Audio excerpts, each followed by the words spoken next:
Next topic है हमारा auto transformer. Auto transformer क्या होता है? ऑटो ट्रांसफार्मर एक स्पेशल काइंड ऑफ ट्रांसफार्मर है। जैसे कि इसका नाम इंडिकेट कर रहा है ऑटो, मतलब इसका मतलब है कुछ ना कुछ ऑटोमेटिक होगा, लेकिन यहाँ कुछ ऑटोमेटिक नहीं होता है, बल्कि ये एक स्पेशल टाइप ऑफ ट्रांसफार्मर है जहाँ पे एक पार्ट वाइंडिंग का एक ही वाइंडिंग होती है प्राइमरी और सेकेंडरी के बीच में।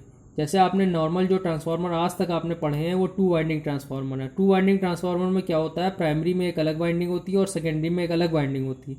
लेकिन ऑटो ट्रांसफार्मर में क्या होता है कि एक ही वाइंडिंग होती है, वही वाइंडिंग प्राइमरी और सेकेंडरी दोनों में कॉमन होती है। ठीक है, तो auto transformer is special type of transformer such that a part of the winding is common to both primary as well as secondary. अब ऑटो ट्रांसफार्मर में जैसे टू वाइंडिंग ट्रांसफार्मर में स्टेप अप और स्टेप डाउन वोल्टेज कर सकते हैं, मतलब voltage को बढ़ा भी सकते हैं और घटा भी सकते हैं। वैसे ही ऑटो ट्रांसफार्मर में भी वोल्टेज को बढ़ा या घटा सकते हैं। अब ऑटो ट्रांसफार्मर का प्रिंसिपल की बात करते हैं। जो टू वाइंडिंग ट्रांसफार्मर का प्रिंसिपल है वो है principle of induction, electromagnetic induction के प्रिंसिपल पे टू वाइंडिंग ट्रांसफार्मर, जितने भी ट्रांसफार्मर आज तक आपने पढ़े सब टू वाइंडिंग ट्रांसफार्मर हैं। तो वो प्रिंसिपल ऑफ इलेक्ट्रोमैग्नेटिक इंडक्शन पे बेस्ड होते हैं। लेकिन यहाँ पे ऑटो ट्रांसफार्मर जो है principle of induction plus principle of conduction पे बेस्ड है, मतलब यहाँ इंडक्शन भी होता है और कंडक्शन भी होता है। तो ये दो प्रिंसिपल पे बेस्ड है। अब देखिए यहाँ पे एक डायग्राम देखिए, ये ऑटो ट्रांसफार्मर का बना है। तो ऑटो ट्रांसफार्मर में आप डायग्राम पे थोड़ा एनालिसिस करते हैं। इसमें आप देखिए कि ये ए यहाँ बना हुआ है और ये बी यहाँ बना हुआ है। तो ये वाइंडिंग आपको दिख रही है। तो यहाँ पे कोर होगा, कोर पे एक ही वाइंडिंग लिपटी है ए और बी के बीच में। ठीक है, तो अब आप देख रहे हैं प्राइमरी में, यानी प्राइमरी साइड ये है, इसमें हमने V1 इनपुट दिया वोल्टेज, तो I1 करंट फ्लो होने लगा। N1 यहाँ नंबर ऑफ टर्न्स थे, तो N1 into I1 MF create होगा। MF क्रिएट होने की वजह से यहाँ पे एक E1 वोल्टेज आएगा और यहाँ पे E2 वोल्टेज आएगा।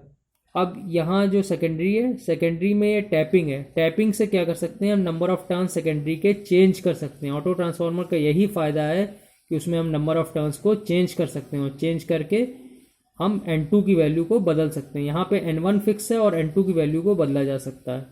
ठीक है, तो अब यहाँ देख सकते हैं कि अगर इस सर्किट को आपने कंप्लीट कर दिया तो यहाँ I2 करंट आउटपुट पे फ्लो होने लगेगा और V2 वोल्टेज यहाँ पे आपको दिखाई देगा। ये लोड के क्रॉस जो वोल्टेज होता है उसी को टर्मिनल वोल्टेज V2 बोलते हैं।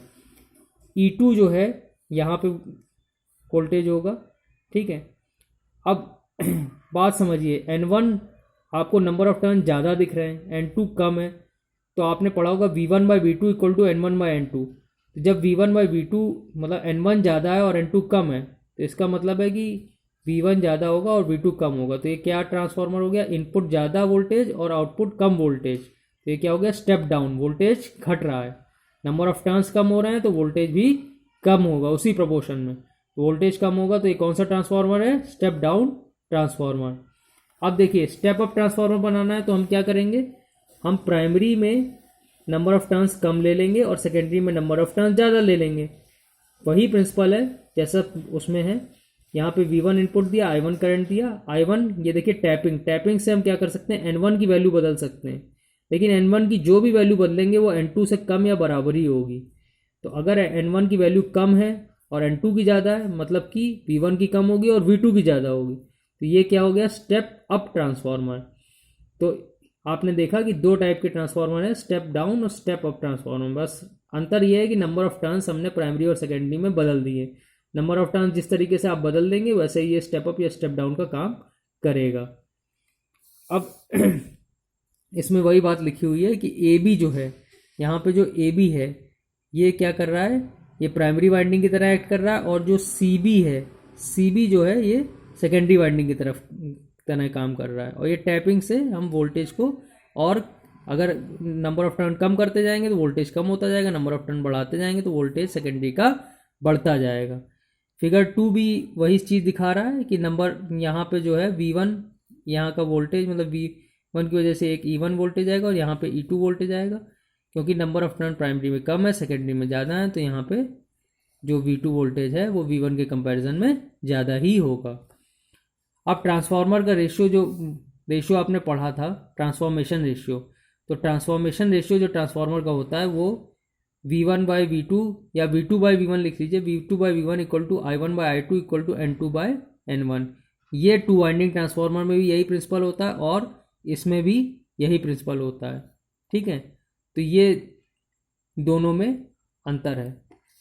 अब देखिए ऑटो ट्रांसफार्मर के एडवांटेजेस की बात करते हैं, लेकिन जब एडवांटेजेस की बात करेंगे तो एडवांटेज टू वाइंडिंग ट्रांसफार्मर से कंपेयर करते हुए हम उसकी बात कर रहे हैं। देखिए अब आप सोचिए टू वाइंडिंग ट्रांसफार्मर में प्राइमरी में भी वाइंडिंग है, सेकेंडरी में वाइंडिंग, यहाँ एक ही वाइंडिंग से काम चल गया। तो अगर एक ही वाइंडिंग से काम चल गया तो इसका मतलब है कि जो कॉपर रिक्वायर्ड है वो कॉपर रिक्वायर्ड बहुत कम होगी। ठीक है, बात समझ में आई? Primary winding secondary winding two winding में अलग अलग है, लेकिन ऑटो ट्रांसफार्मर में एक ही है। तो अगर एक ही है तो इसका मतलब है कि कॉपर रिक्वायर्ड कम होगी। दूसरी बात एफिशिएंसी। एफिशिएंसी जो है वो ऑटो ट्रांसफार्मर की हमेशा हाई होगी, क्योंकि ऑटो ट्रांसफार्मर का इम्पीडेंस भी जो है लो होता है compare to two winding transformer. अब ऑटो ट्रांसफार्मर का इम्पीडेंस लो क्यों होता है? अब आप ये बात समझिए कि नॉर्मल ट्रांसफार्मर में जो है प्योरली बेस्ड है प्रिंसिपल ऑफ इंडक्शन पे, लेकिन यहाँ पे principle of induction plus principle of conduction, मतलब कंडक्शन से भी जो है वो ट्रांसमिट हो रहा है करंट। ठीक है, इलेक्ट्रिकल एनर्जी कंडक्शन से भी ट्रांसमिट हो रही है। तो इसका मतलब है कि एफिशिएंसी यहाँ पे रेजिस्टेंस और इंडक्टेंस की इतनी हाई वैल्यू की ज़रूरत आपको है ही नहीं। तो इंडक्टेंस की हाई वैल्यू की ज़रूरत नहीं है, तो इसकी एफिशिएंसी भी जो है, और वाइंडिंग भी एक सिंगल यूज़ की गई है, सिंगल वाइंडिंग से ही आपका काम चल रहा है। तो इसका मतलब है एफिशिएंसी जो है ऑटो ट्रांसफार्मर की ज़्यादा ही होगी टू वाइंडिंग ट्रांसफार्मर से। अब साइज़ की बात सोचिए, सिंपल सी बात है कि जब सिंगल वाइंडिंग है तो साइज़ और कॉस्ट ऑटो ट्रांसफार्मर का कम ऑटोमेटिकली हो जाएगा। ठीक है, तो साइज़ भी ऑटो ट्रांसफार्मर का कम है, कॉस्ट भी कम है, कॉपर भी कम लगता है, एफिशिएंसी भी ज़्यादा है।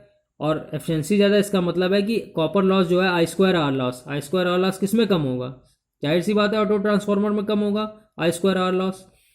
अब उसके बाद रेजिस्टेंस और लीकेज रिएक्टेंस की बात करते हैं। तो रेजिस्टेंस भी जब आई स्क्वायर आर लॉस कम है, सब हम बात ही वही कर रहे हैं कि रेजिस्टेंस जो है ऑटो ट्रांसफार्मर में कम रखा जाता है। तो रेजिस्टेंस ऑटो ट्रांसफार्मर का कम है, और लीकेज रिएक्टेंस भी ऑटो ट्रांसफार्मर, क्योंकि इंडक्टेंस की वैल्यू कम रखी है तो लीकेज रिएक्टेंस भी ऑटो ट्रांसफार्मर का कम होगा। तो ये सब एडवांटेजेस हैं ऑटो ट्रांसफार्मर के टू वाइंडिंग ट्रांसफार्मर के ऊपर। अब लिमिटेशन, कमियां या सीमितताएं कितनी हैं ऑटो ट्रांसफार्मर की? अगर लो इम्पीडेंस है तो high chance of short circuit होगा। अगर इम्पीडेंस कम है तो करंट ज़्यादा फ्लो होगी, करंट ज़्यादा फ्लो होगी तो शॉर्ट सर्किट के चांस भी ज़्यादा किस में होंगे? ऑटो ट्रांसफार्मर में ज़्यादा होंगे। फिर उसके बाद no separation between primary and secondary hands risky. तो प्राइमरी और सेकेंडरी वाइंडिंग में सेपरेशन नहीं है, सेपरेशन नहीं होगा, एक ही वाइंडिंग। आप जान रहे हैं यहाँ पे इंडक्शन और कंडक्शन दोनों के प्रिंसिपल पे बेस्ड है, तो इसका मतलब है कि यहाँ पे सेपरेशन नहीं है और ये ज़्यादा रिस्की है compare to two winding transformer. अब एप्लीकेशन ऑफ ऑटो ट्रांसफार्मर की बात करते हैं। एप्लीकेशन मतलब कहाँ पे ये यूज़ किया जा रहा है, कहाँ पे ये यूज़ किया जा रहा है। तो ऑटो ट्रांसफार्मर कहाँ यूज़ किया जाता है? इंटरकनेक्टिंग सिस्टम में यूज़ किया जाता है, जहाँ जो लगभग सेम वोल्टेजेस पे होते हैं। तो मतलब पावर सिस्टम में जहाँ पे इलेक्ट्रिकल पावर सप्लाई हो रही है, तो वहाँ पे दो अलग अलग सिस्टम्स को इंटरकनेक्ट करने के लिए भी ऑटो ट्रांसफार्मर का यूज़ किया जाता है। फिर उसके बाद ये कहाँ यूज़ किया जाता है? इंडक्शन मोटर को स्टार्ट करने के लिए, या रोटेटिंग मशीन्स कई होती हैं उनको क्या करते हैं, ऑटो ट्रांसफार्मर से हम क्या कर सकते हैं? वोल्टेज को चेंज कर सकते हैं। नंबर ऑफ टैपिंग्स को बदल के आसानी से हम वोल्टेज को चेंज कर सकते हैं। तो हम क्या करते हैं कि जितने भी रोटेटिंग मशीन है, जैसे इंडक्शन मोटर या कोई और मोटर, तो हम उसमें धीमे धीमे वोल्टेज बढ़ाते हैं ताकि वहाँ पे स्पार्किंग या मोटर के जलने का खतरा कम हो जाता है। तो ये एक और एडवांटेज है ऑटो ट्रांसफार्मर का कि हम धीमे धीमे करके इन मशीन्स में जब स्टार्टिंग में वोल्टेज देते हैं तो ऑटो ट्रांसफार्मर की हेल्प से देते हैं, जिससे धीमे धीमे करके हम वोल्टेज को बढ़ा सकते हैं, क्योंकि ऑटो ट्रांसफार्मर की हेल्प से हम वोल्टेज को चेंज कर सकते हैं। बल्कि टू वाइंडिंग ट्रांसफार्मर में वोल्टेज चेंज नहीं किया जा सकता, नंबर ऑफ टैपिंग चेंज नहीं की जा सकती। तीसरा पॉइंट है कि give a small boost to correct voltage drop. अब वोल्टेज ड्रॉप क्या होता है कि जो वोल्टेज ड्रॉप है लाइन में जो है वोल्टेज ड्रॉप हो जाता है। जैसे मान लीजिए वो पीछे से हमें सब स्टेशन से 240 वोल्ट सप्लाई कर रहे हैं, लेकिन क्या हो रहा है, V equal to I Z, line में लॉस Z इम्पीडेंस है, तो वो क्या होगा कि रास्ते में भी वोल्टेज ड्रॉप होगा। तो रास्ते में वोल्टेज ड्रॉप होगा तो जितना वोल्टेज वो सप्लाई कर रहे हैं उससे कम वोल्टेज आपको मिलेगा।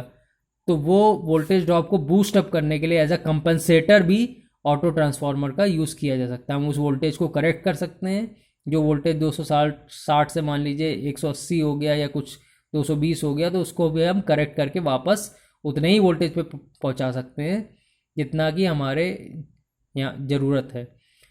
फिर उसके बाद ये लेबोरेटरी में यूज़ किया जाता है, ये एलन हाउस की लेबोरेटरी में भी रखा हुआ है, आप देख सकते हैं इसको। तो ये वेरिएक है, वेरिएबल एसी सप्लाई करने के लिए। वेरिएबल एसी मतलब एसी हम इसमें चेंज कर सकते हैं। ऑटो ट्रांसफार्मर में टैपिंग होती है, टैपिंग को हम आसानी से नंबर ऑफ़ टर्न्स को बदल सकते हैं टैपिंग के द्वारा, और टैपिंग के द्वारा नंबर ऑफ़ टर्न्स को बदल के हम इसको चेंज कर सकते हैं। तो ये है यूज़ ऑटो ट्रांसफार्मर की, एप्लीकेशन है ऑटो ट्रांसफार्मर की।